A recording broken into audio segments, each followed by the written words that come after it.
Army chief Naravane గారు ఎవరైతే రాసిన చూడు, chief of army Naravane, MM Naravane, ఆయన రాసిన బుక్ ఇంకా పబ్లిష్ కాలేదు. ఎక్కడి నుంచి మాట్లాడుతున్నాడు రాహుల్ గాంధీ ఇదంతా అని అంటే మన కరవాన్ మ్యాగజైన్లో వచ్చిన ఒక ట్వీట్ని తీసుకొని మాట్లాడుతున్నాడు. వీళ్ళు సిగ్గుదప్పినోళ్ళు ఇండియన్ ఆర్మీ 26/11 మన దగ్గరికి గర్మే గుస్కే ఎప్పుడైతే మన ఇంట్లో కథలు పడ్డారు చూడు 26/11 ముంబైలో ఇండియన్ ఎయిర్ ఫోర్స్ రెడీ ఉంటే కూడా లే వద్దు అని చెప్పి భయపడిన బద్మాషులు కాంగ్రెస్లలో ఉన్నారు. ఇక బుక్కుల కాడికి వస్తే నేను ఒకటే ఒక ప్రశ్న కాంగ్రెస్ వాళ్ళని అడుగుతున్నా. కాంగ్రెస్ హీనా చరిత్ర పరిచయం చేస్తున్నా. ఏమడుగుతున్నానంటే నేను క్లియర్ కట్గా చెప్తున్నా. ఏందనంటే రెడ్ శారీ అనే ఈ బుక్కు కాంగ్రెస్ టైంలో ఎందుకు బ్యాన్ చేసిండ్రు?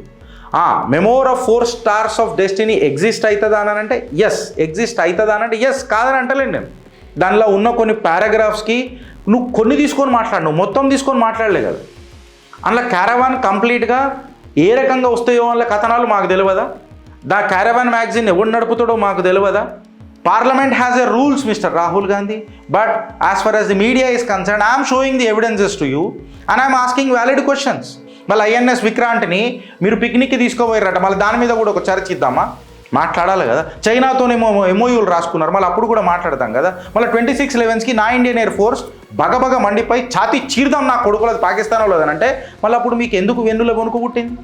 డిస్కస్ చేయాలనంటే ఆధారాలు తీసుకురావాలి, అది కాన్స్టిట్యూషనల్ నెసెసిటీ. నీకేం అర్థమవుతుందో తెలియదు. ఏంటంటే గోల్డెన్ స్పూన్తో పుట్టిన నువ్వు బంగారు చెంచా పెట్టి నిన్ను పెంచిర్రు, నీకేం తెలియదు. Gautam Model School, Sun City branch, admissions are open for 2026. No admission fee, free school uniform and also bus transportation available. School fee offer valid till February 10 for nursery to 10th class. Hurry up. Address: Sun City branch opposite Kasturba Trust. Limited seats. Contact us now 8121573123 and 8977113123. ఇప్పుడు నేను చిట్టా number 2కి వస్తున్నా. ఇప్పుడు రాహుల్ గాంధీ నాకు చెప్పాలా, నేను ఆధారాలు బయట పెడుతున్నా. నేను ప్రతి దానికి మాట్లాడిన దానికి కారవాన్ మ్యాగజైన్లో వచ్చిన కథనం బుక్ మాత్రం పబ్లిష్ కాలేదు. నేను ఇదే మాట మీద నిలబడ్డా. నేను మాట్లాడితే ఆధారాలతోనే మాట్లాడతా. రాహుల్ గాంధీ లెక్క నేను హాలో మాట్లాడా, బికాస్ నేను రాహుల్ గాంధీని కాదు, నేను అడ్డమైన పార్టీకి సపోర్ట్ చేయ. డంకే పే చోట్ నేను సపోర్ట్ చేయ. ఇప్పుడు హైలైట్ ఇవ్వండి, మన ఆర్మీ చీఫ్ నరావనే గారు ఎవరైతే రాసిన చూడు, chief of army Naravane, MM Naravane, ఆయన రాసిన బుక్ ఇంకా పబ్లిష్ కాలేదు. ఎక్కడి నుంచి మాట్లాడుతున్నాడు రాహుల్ గాంధీ ఇదంతా అని అంటే మన కరవాన్ మ్యాగజైన్లో వచ్చిన ఒక ట్వీట్ని తీసుకొని మాట్లాడుతున్నాడు. కరవాన్ మ్యాగజైన్ ట్వీట్లో ఏమొచ్చింది గిరీష్ అని చెప్పి మాట్లాడితే ఇగో చూడు రిఫరెన్స్ ఇక్కడ. My position was critical Naravane writes, he was caught between the command who wanted a specific fire with all possible means and the government committee etcetera etcetera etcetera. నేను కొంచెం డిఫికల్ట్ సిచ్యువేషన్స్ కరవాన్ రాసింది. మళ్ళీ ఇది నరావనే గారు ఇదే చెప్పిండా లేదా అని అన్నది నాకు తెలియదు. నేను దీని తర్వాత ఒక వీడియో కూడా మా ఊళ్ళకి పెడతా, వాళ్ళు ప్లే కూడా చేస్తారు ఈ video. Firstly, we have not lost out in any territory. We are where we were before this whole thing started. But as a result of this agreement, it has been reached on the principle of mutual and equal security. So I think that should be the way we look at this whole disengagement process, that it serves the interests of both countries to have a very stable LAC and with less chances of any confrontation taking place. That should be the larger viewpoint that we take. And not an inch has been lost. Not an inch has been lost. That's right. Approaching this whole issue in a step-by-step manner. So the initial step was, of course, the disengagement which I've just talked about.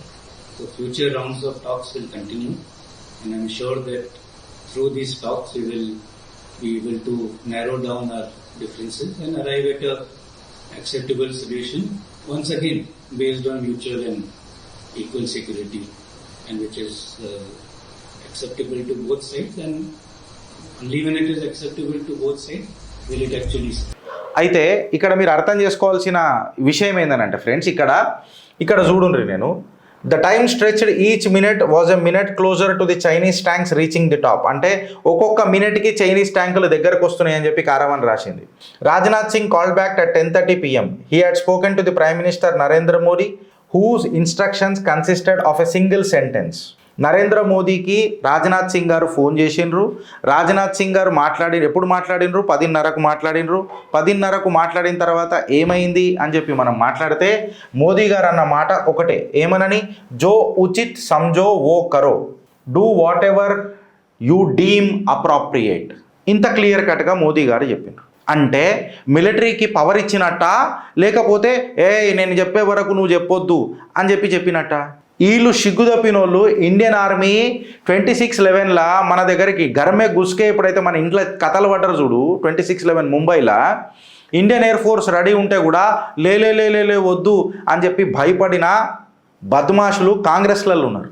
దొంగ నోట్లు ప్రచురించినప్పుడు ఏం జరిగింది, ఆ కంపెనీలు ఎవరు, ఆ నాయకులు ఎవరు, భారతీయులందరికీ తెలిసిన కథనే ఇది. మీ మీద పంచాయతీ చెప్పుడు మొదలెట్టాలనంటే మామూలుగా ఉండదు. ఇక బుక్కుల కాడికి వస్తే నేను ఒకటే ఒక ప్రశ్న కాంగ్రెస్ వాళ్ళని అడుగుతున్నా. కాంగ్రెస్ హీనా చరిత్ర పరిచయం చేస్తున్నా. ఏమడుగుతున్నానంటే నేను క్లియర్ కట్గా చెప్తున్నా. ఏందనంటే రెడ్ శారీ అనే ఈ బుక్కు కాంగ్రెస్ టైంలో ఎందుకు బ్యాన్ చేసిండ్రు? 2015 బీజేపీ ప్రభుత్వం వచ్చిన తర్వాత ఈ బుక్ పబ్లిష్ అయింది. కాంగ్రెస్ ప్రభుత్వం ఎందుకు బ్యాన్ చేసింది? మళ్ళీ ఇలా కాంగ్రెస్ వాళ్ళు చెప్పగలుగుతారా? ద రెడ్ శారీ అనే బుక్. ఇది నేను మాట్లాడతలేను. గిరీష్ గడ మీద దుర్బిన్లు పెట్టుకొని కూర్చుంటారు, నాకు తెలుసు. నేను అది కూడా ఆధారాలు పెట్టే మాట్లాడతా. స్పెక్యులేషన్స్ కూడా నేను ఆధారాలు పెట్టే మాట్లాడతా. ఇండియా టుడే January 22, 2015కి 2:57 మధ్యాహ్నం వచ్చిన కథనం అది ఇండియా టుడేలో. ఏమనని? The red sari banned biography of Sonia Gandhi finally released in India. మీరు ఎందుకు ఆపిర్రబ్బా? ఇవాళ పెద్దగా పార్లమెంట్లో మాట్లాడుతున్నావు. తేజస్వి సూర్య ఏం మాట్లాడిండో నేను చూడలే, కానీ రాహుల్ గాంధీ గారు ఏదైతే మిస్కోట్ చేయడానికి ప్రయత్నం చేసిండు కదా, నేను ఇప్పుడు ప్రశ్నిస్తున్నా. Why was this book banned during your regime? చెప్పురు. రాహుల్ గాంధీ గారు ఏం మాట్లాడతారనంటే ex army chief MM Naravane గారి మెమోర్ అని అంటాం కదా ఇంగ్లీష్లో, కరెక్ట్గా చెప్పాలనంటే అంటే ఒక కాంటెక్స్ట్ తీసుకొని మాట్లాడుతున్నాడు. 4 Stars of Destiny అనే book. Memoir of 4 Stars of Destiny exist అవుతుందా అని అంటే ఎస్, ఎగ్జిస్ట్ అవుతుందా అని అంటే ఎస్, కాదని అంటలేండి నేను. బట్ అది ఇప్పుడు పబ్లిక్ వెరిఫికేషన్కి ఇంకా దానిలో ఉన్న కొన్ని పారాగ్రాఫ్స్కి నువ్వు కొన్ని తీసుకొని మాట్లాడు, నువ్వు మొత్తం తీసుకొని మాట్లాడలే కదా. అందులో క్యారవాన్ కంప్లీట్గా ఏ రకంగా వస్తాయో వాళ్ళ కథనాలు మాకు తెలియదా? దా క్యారవాన్ మ్యాగజైన్ ఎవడు నడుపుతాడో మాకు తెలియదా? నేనేమంటున్నా అంటే నేను ఒక నార్మల్ యూట్యూబర్ని అనుకుందాం రాహుల్ గాంధీ గారు, but you are a honourable parliamentarian. నువ్వు ఒక పార్లమెంటేరియన్ అయినప్పుడు లోక్సభ రూల్ ఏదైతే ఉంటుంది కదా, లోక్సభ రూల్ క్యారవాన్ మ్యాగజైన్లకి అది క్యారవాన్ మ్యాగజైన్లో రాసిన స్క్రీన్ షాట్ కూడా మీకు పెట్టిన కంప్లీట్గా. దీని నుంచే క్యారవాన్ వాడు ట్వీట్ చేసిండు. ఈ ట్వీట్ కూడా నేను క్యారవాన్దే తీసుకున్నా. వాడు తీసుకొని జో ఉచిత్ సంజో ఓ కరో అని చెప్పి వాడే కొట్టిండు. Based upon this screen shot from the caravan magazine. ఈ స్క్రీన్ షాట్ని కంప్లీట్గా మా వాళ్ళు స్క్రీన్ మీద కూడా పెడతారు. ఇది తెలుగు ట్రాన్స్లేషన్. డిస్క్రిప్షన్లో మొత్తం కాపీ పేస్ట్ చేయి. దీన్ని మొత్తం డిస్క్రిప్షన్. ఇప్పుడు ఈ బుక్ మీద రాహుల్ గాంధీ మాట్లాడాలా? ద రెడ్ శారీలో ఏముండే, మీరు ఎందుకు బ్యాన్ చేసిరని చెప్పాలా?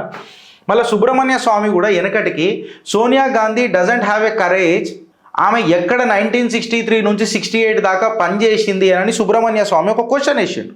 మళ్ళీ దీని మీద మీరు మాట్లాడాలా, దయచేసి మాట్లాడాలా.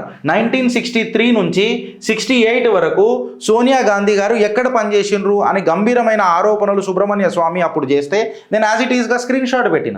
ఇది ANIలో కూడా కథనాలు వచ్చినాయి. మళ్ళీ దీని మీద మాట్లాడాలా. దాని తర్వాత బుక్కుల పేర్లు బండారు తీస్తా నేను కాంగ్రెస్ బండారు తీస్తా.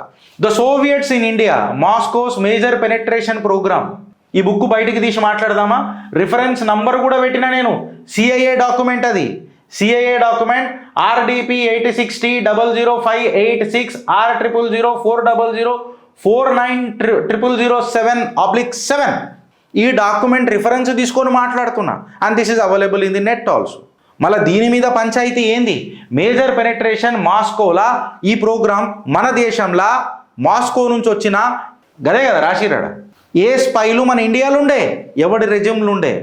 ఈ ఆర్టికల్లా ఎందుకు కాంగ్రెస్ వాళ్ళ పేర్లు వచ్చినాయి వెనకటికి?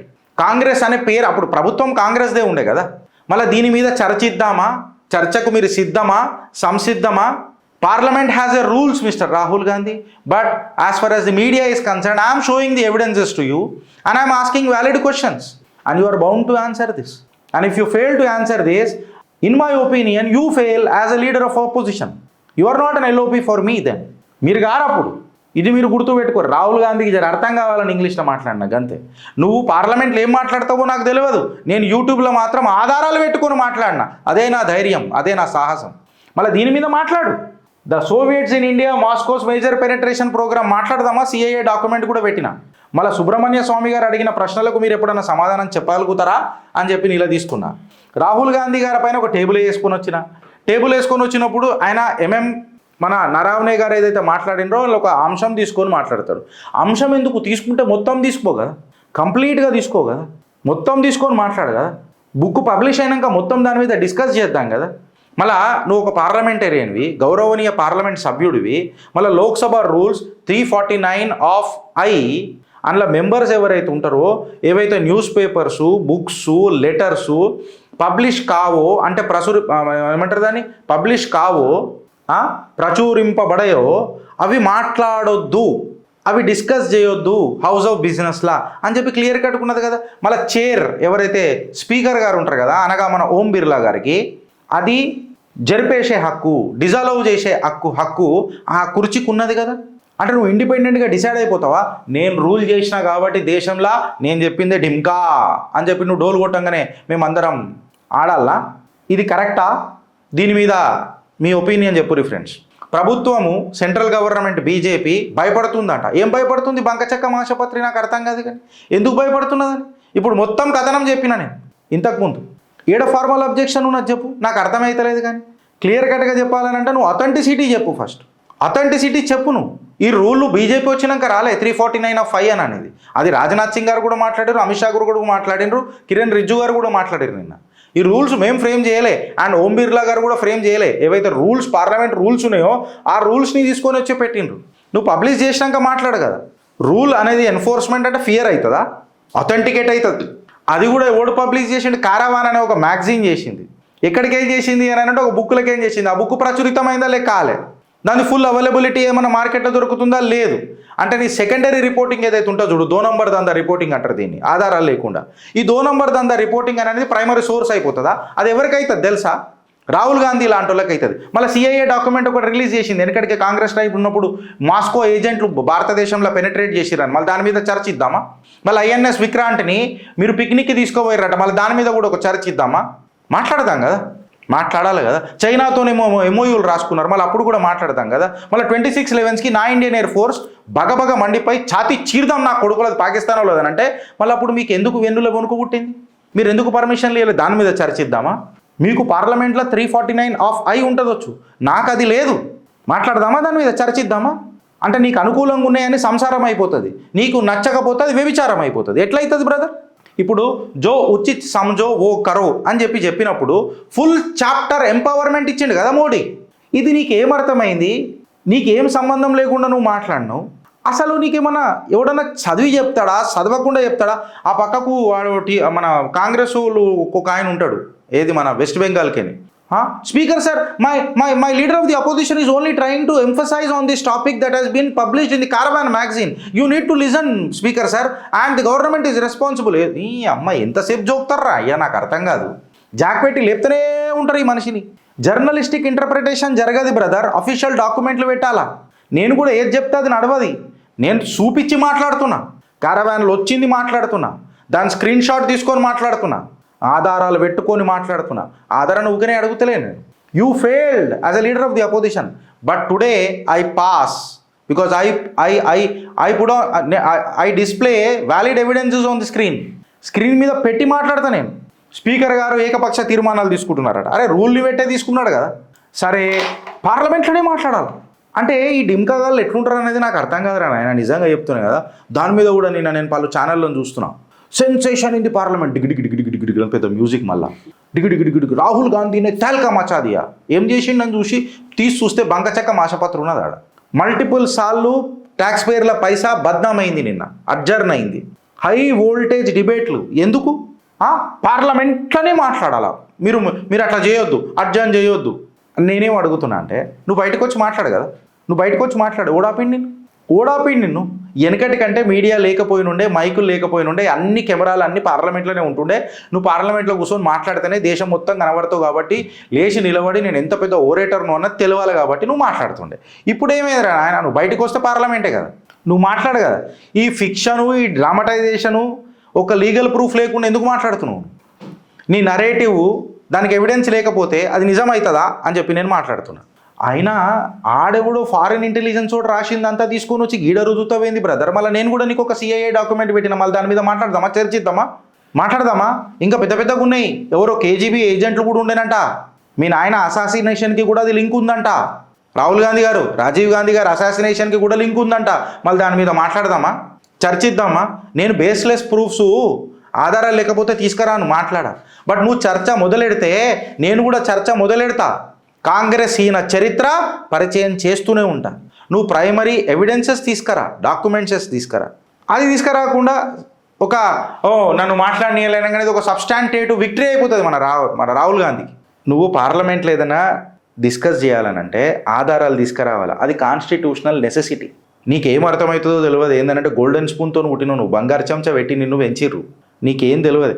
ఇప్పుడు నేను ప్రైమ్ మినిస్టర్ కాకపోతే నేను ఏం చెప్పినా నడవదా? అనకి ఈ దున్లో ఉండవు, ఈ అందా దున్ అంటారు, దీన్ని గుడ్డిగురాల పండ్లు దోముడు అని అంటారు. నువ్వు డిబేట్ చేయి, డాక్యుమెంట్లతో డిబేట్ చేయి. మళ్ళీ నేను పెట్టినా కదా, నేను చర్చించడానికి రెడీ ఉన్నా. మళ్ళీ మీరు రెడీ ఉన్నారా?